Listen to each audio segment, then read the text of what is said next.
The Christian is the one whose imagination should fly beyond the stars.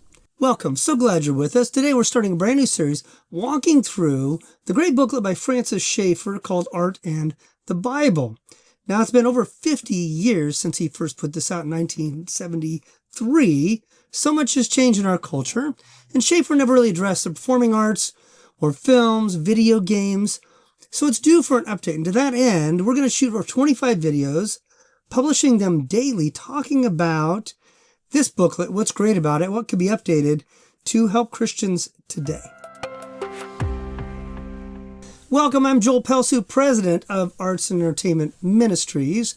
My wife and I live in Los Angeles, where we mentor and equip Christians to be salt and light in the heart of the mainstream art world and entertainment industries. And we're here to help you as a creative professional to succeed in your creative life while growing deeper in your spiritual walk. Because your creativity and your spirituality are designed by God to work in concert with one another. That's our passion. If that's your passion, take a second to like and subscribe to our channel. If you want to go deeper, check out our online courses. I'll leave those links down below. We have courses on artist calling, because so many artists and creatives just don't really understand what it means to be called by God to be an artist. We have a course called Catalyst to help you learn to be a better entrepreneur as you develop your craft and your career with confidence. I first read this little booklet by Francis Schaeffer over 30 years ago.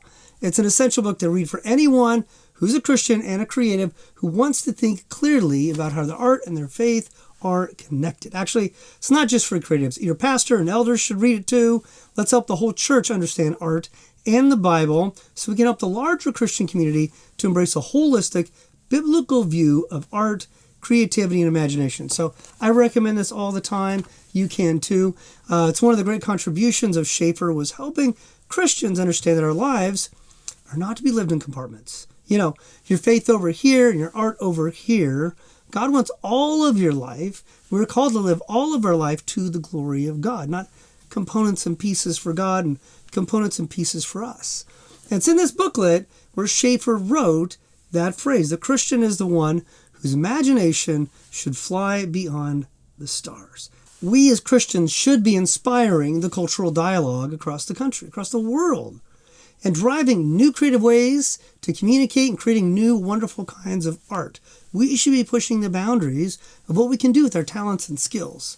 And our creativity should be greater than the world. If it's going beyond the stars, not a sad copy, and certainly not a derivative of mainstream culture's art, which when I was growing up, the Christian music scene was pretty much that. Christians copying, for large measure, what's going on in the mainstream culture. There were some wonderful exceptions, but that was one of the frustrations I had as a musician coming up, just seeing the creativity is nowhere near as strong in, kind of Christian-ease place of the country as it was in Los Angeles or New York. One of the problems is so many denominations have defined themselves by being against culture, Christ against culture. We're here and we're punching against the culture and we're worried and frustrated and hiding out.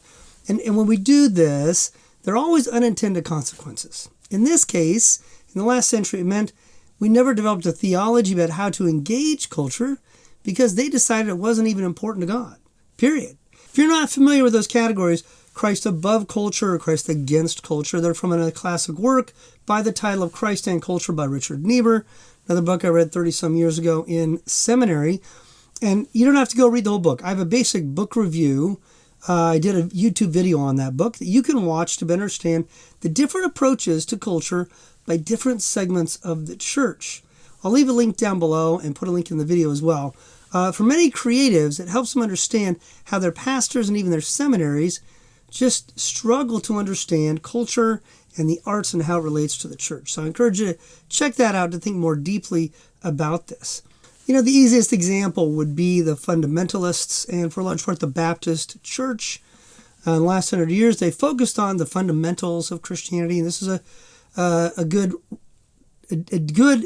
well-intended response against the higher criticism of the seminaries, which is questioning, did Christ even live, and really sowing doubt about the Bible, these kind of things. So fundamentalism was reacting to something really destroying the church, and it was a good zeal to do this. But the problem is they focused only on these 5 fundamentals: virgin birth, resurrection from dead, those kinds of things. And then they became suspicious of academia and mainstream culture, and they retreated from both. And this deprived our country of thousands, if not millions, of Christians who were talented artists and filmmakers and dancers, etc., because we're supposed to be against the culture. And it's all because they brought up their children in a church that demonized culture instead of equipping their sons and daughters to be salt and light in the culture. So I want to walk through Francis Schaeffer's work because he lays the groundwork so well. And the problem he's addressing is Christians relegating art to the fringe of culture of life and our discipleship as believers.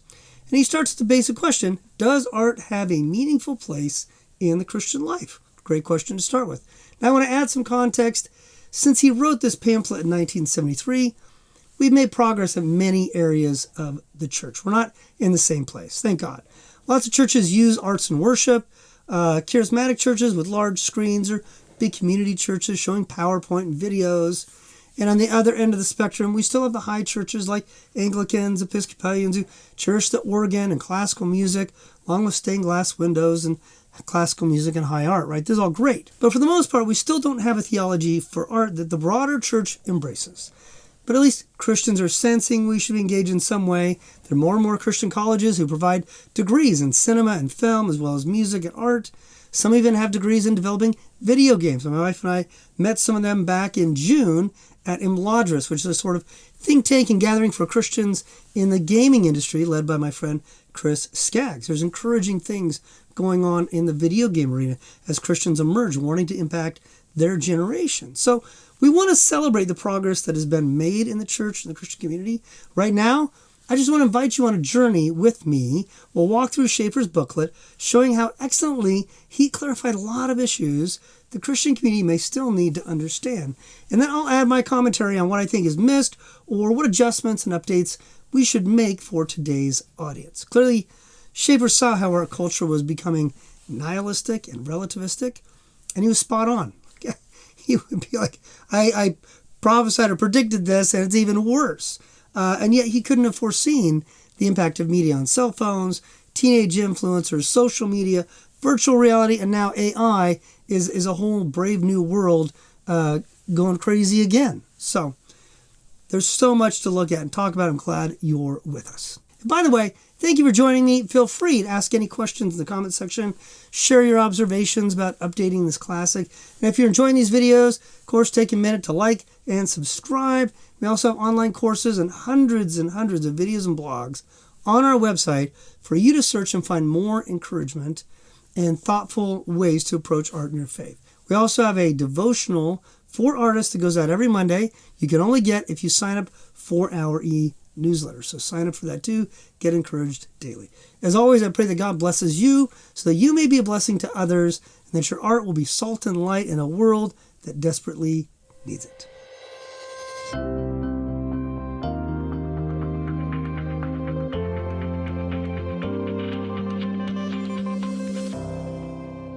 Don't go away. Stay with us for the next video.